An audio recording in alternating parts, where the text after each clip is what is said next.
سحری کے وقت کب تک کھایا پیا جائے گا؟ ہمارے یہاں اس موضوع کو لے کر ایک حدیث پیش کی جاتی ہے، ابو داؤد کی حدیث نمبر 2350۔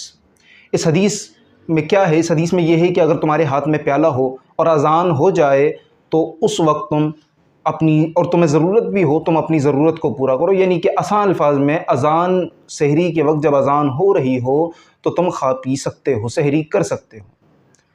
سب سے پہلے تو اس حدیث کی یاد رہے کہ حدیث کے سیاق و سباق کو دیکھا جاتا ہے کہ وہ حدیث کس کے متعلق ذکر کی گئی۔ تو سب سے پہلے اس حدیث میں یہ بات دیکھیں کہ اس میں اذان فجر کا ذکر نہیں ہے، اس میں اذان فجر کا ذکر نہیں ہے، نہ اس میں سحری کا ذکر ہے۔ اس میں مطلقاً ارشاد فرمایا کہ تمہارے ہاتھ میں کوئی چیز ہو اور اذان ہو جائے تو اس سے اپنی ضرورت کو پورا کرو۔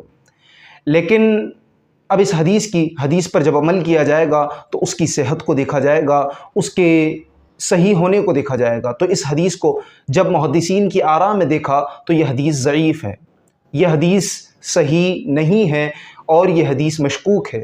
امام شافعی رحمہ اللہ نے اس حدیث کے خلاف پھر مسئلے کا حکم دیا کہ جب اذان فجر ہو رہی ہو تو اپنا کھانا پینا ترک کر دو۔ چنانچہ کیا امام شافعی رحمہ اللہ نے حدیث کے خلاف فتویٰ دیا، حدیث کے خلاف بات کی، مسئلہ بتایا؟ تو چنانچہ چلیں خیر، یہ حدیث، پہلے تو یہ حدیث موضوع ہے، یہ حدیث صحیح نہیں ہے، یہ حدیث مشکوک ہے۔ لیکن اگر ہم اس حدیث کو تھوڑی دیر کے لیے صحیح مان لیتے ہیں، اس حدیث کو صحیح مان لیا تو یہ حدیث قرآن کے خلاف ہے۔ قرآن میں اللہ تبارک و تعالیٰ نے ارشاد فرمایا، کھاؤ پیو یہاں تک کہ سفید ڈورا، سفید دھاگا کالے دھاگے سے ممتاز نہ ہو جائے۔ قرآن مجید کی سورہ بقرہ کی آیت نمبر 187، اس میں واضح طور پر ارشاد فرمایا اگر یہ حدیث صحیح بھی ہو تو قرآن مجید کے خلاف ہے، چنانچہ اس حدیث پر عمل نہیں کیا جا سکتا، اس حدیث پر عمل نہیں کیا جائے گا۔ چنانچہ یہ حدیث قرآن کے خلاف جاری ہے، جب حدیث قرآن کے خلاف جاری ہے تو اس پر عمل نہیں کیا جائے گا۔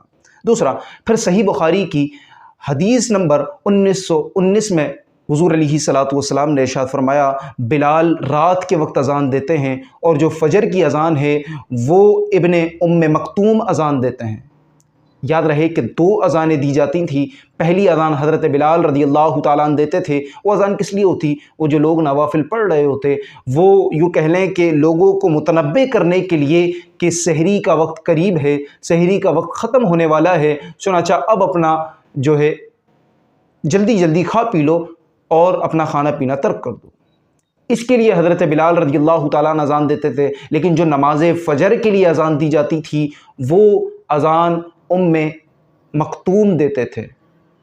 چنانچہ نماز حضرت بلال نے اذان دی، اس وقت کھایا پیا جا سکتا ہے، لیکن ام مکتوم نے ابن ام مکتوم نے جو اذان دی اس وقت کھایا پیا نہیں جا سکتا، کیونکہ وہ نماز فجر کی اذان ہے۔